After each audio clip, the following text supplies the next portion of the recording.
menso. Now menso. Sasinto koro. Sasinto koro. Akume pime ba. Akume pime ba.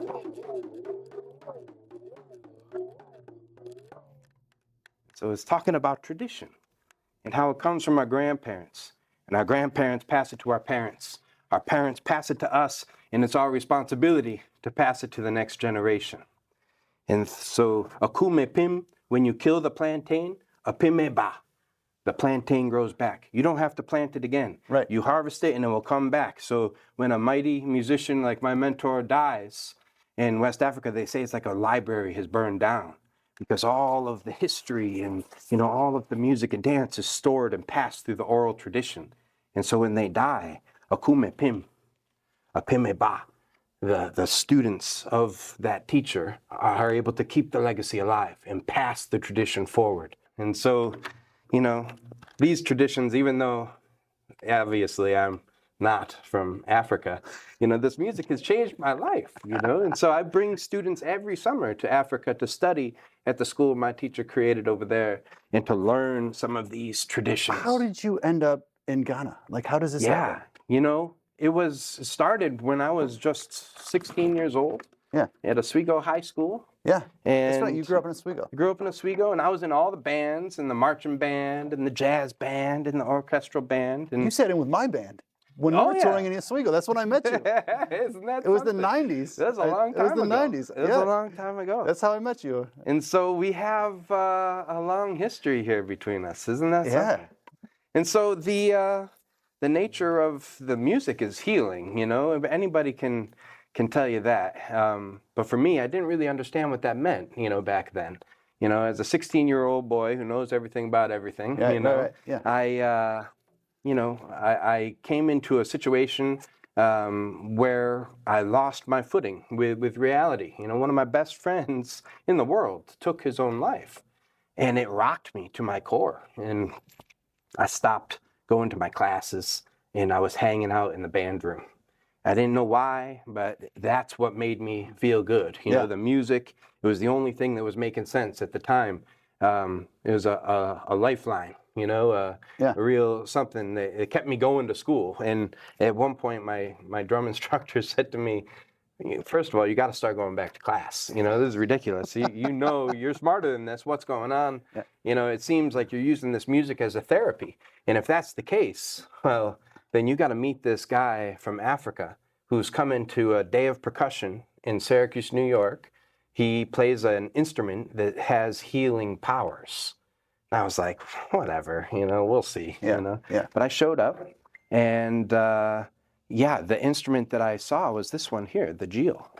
It's the great-great-grandmother of our xylophone, right? Of our vibraphone and our iPhone. It's like the original storyteller. In Ghana, if you go to church, you're not going to see the piano or the organ. You see the 𝐵𝐸𝐿.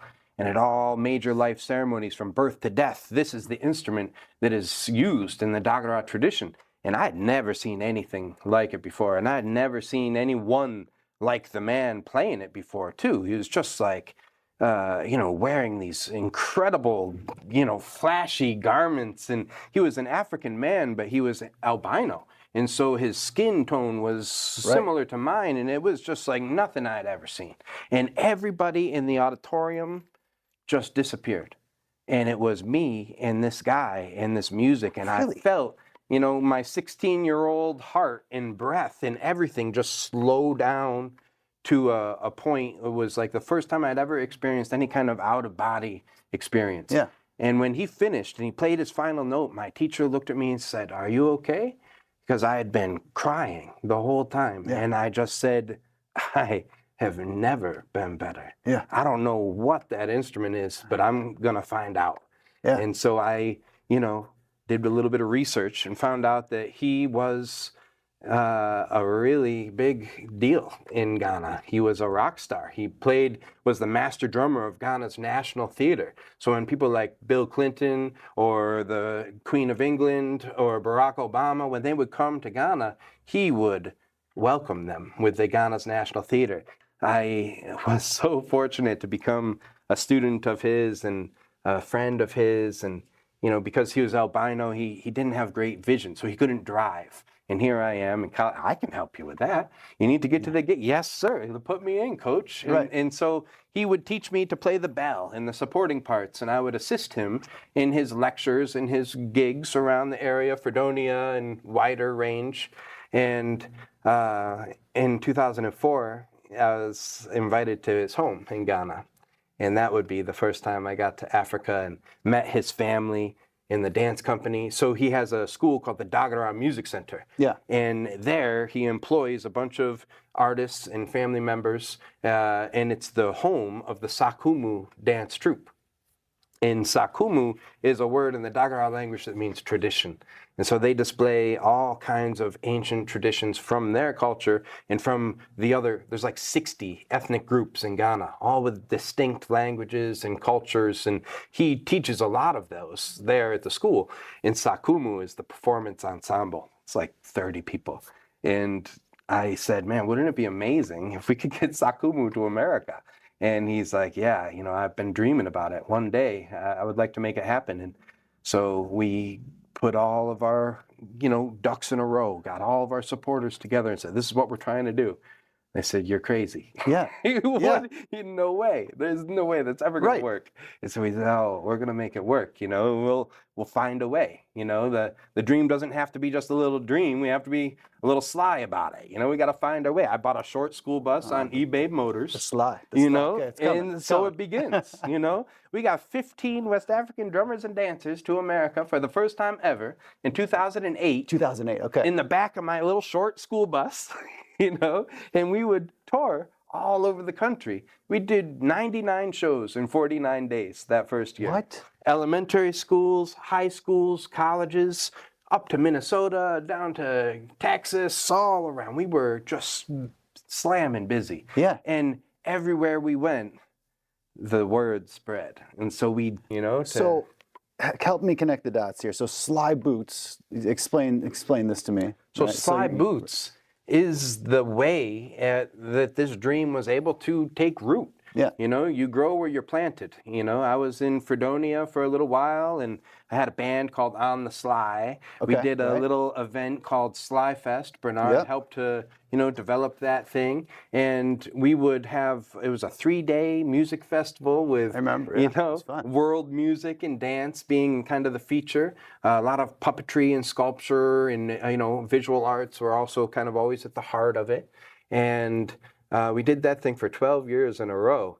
Instead of continuing the Sly Fest thing where we, you know, take this huge risk, I ended up buying a circus tent. Yes. And now we just put ourselves into other established festivals, and we have our own mini Sly Fest there where we can have drummers from Japan and the gamelan and the African percussion and Mexican marimba and alongside the juggling and the puppets. And it's something that when you enter, you know, the art is already happening, you know, it's like a spectacle. And so it makes big kids feel like little kids, and it makes little kids feel empowered to be like the big professionals on the stage. And in the years that we've been doing it, I've even seen some of these little kids grow into players that are now on the stages of the festivals that we go to. I'd be like, hey, I remember that little boy from, I mean, there's something my special drum set. when you're in that tent, though, that it's like, oh, I'm in, there's, everything else is like disappears because you're in the tent, and there's like a real spectacle, and you're prepared to see a show, and you do, right? So, all right, so I got to back up. So you are the guy that is like navigating work visas for 30 people from West Ghana, booking a tour, housing people, feeding people, arranging transportation. You're doing all of this? That's what I do. This is like a Herculean effort. There are several jobs included. I wear several hats. jobs. That's a lot. Yeah. And then you're an educator, right? Yeah. In these shows. So you've got 30 musicians and dancers from Ghana living in Western New York in the cold season. How does this go over? So, you know, if I could bring everybody, I would. But the way the thing is, you know, they're all mamas and papas and things too. Right. They leave their families to come on this tour. And there are people who are growing into it and people who are growing out of it. You know, people retire. We've been doing this work for a long time. And so every year we bring, let's say, 7 to 12. The first year we brought 15, and that was like crazy town. There's Yeah. a lot of people. Yeah. And it's a lot of money for a lot of people to be here. And I cannot, sleep at night sometimes worrying about if these people are leaving their kids and their families coming all the way over this ocean. Sure. I got to make sure that they're going home. It's all on you. That it's worthwhile for them.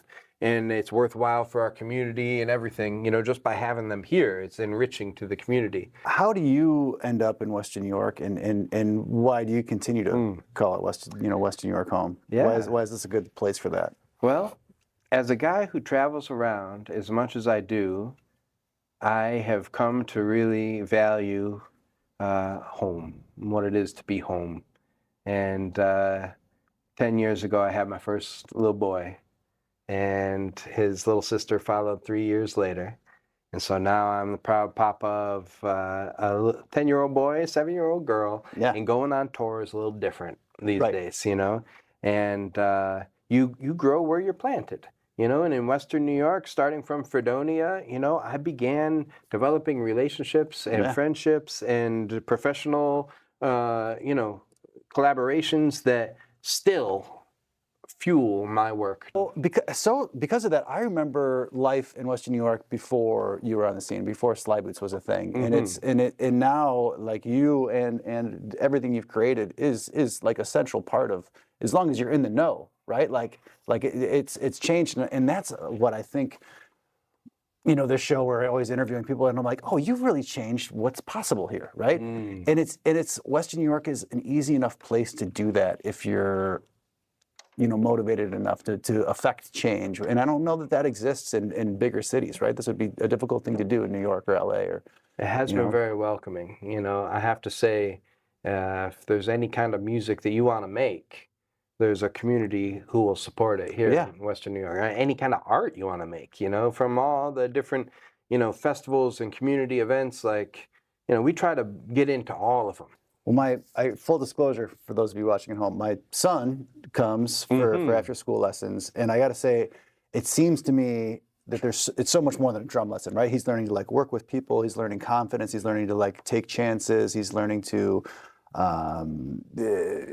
learn that hard work is paying off. He's seeing progression. I mean, and you're a great teacher in all of those things, and there's so much more than drumming, right? So, I mean, how do people find out more about what's available here? Yeah, well, we have a little website called slybootsbuffalo.com, and we're pretty active on social media, Facebook, Instagram kind of thing, and we're always looking to get into, your community. Dude, there's something powerful about this music in particular. So I mean, I'd like to take credit for it, but honestly, it's an honor to be a part of it. Yeah. It's an honor and I'm still learning. I'm on this path, with these students. Well, thank you for having us, dude. This has been incredible. Yeah, thank you for coming. So we can go to slybootsbuffalo.com. Yeah, slybootsbuffalo.com. And Slyboots is just a word, that means a sly person. And so I feel like there's oftentimes a negative connotation to being sly, you sly fox got into my chicken coop or something like that, but, it doesn't have to be. And I feel like it's something that kind of unites us. We're all, we all have our moments of, sly, it's like that creative urge to maybe be a little bit mischievous, Yeah. And I feel like that's something that we all experience at some point through our life.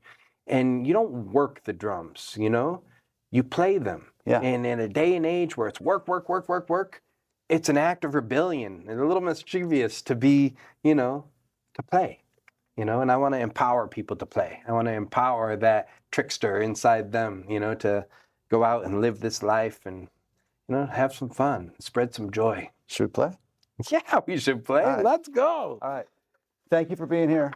Tune in again. See you next time. Hey, bye. A, B, C, D, E, F, G, H, I, J, K, L, M, N, O. We are Joe Bando.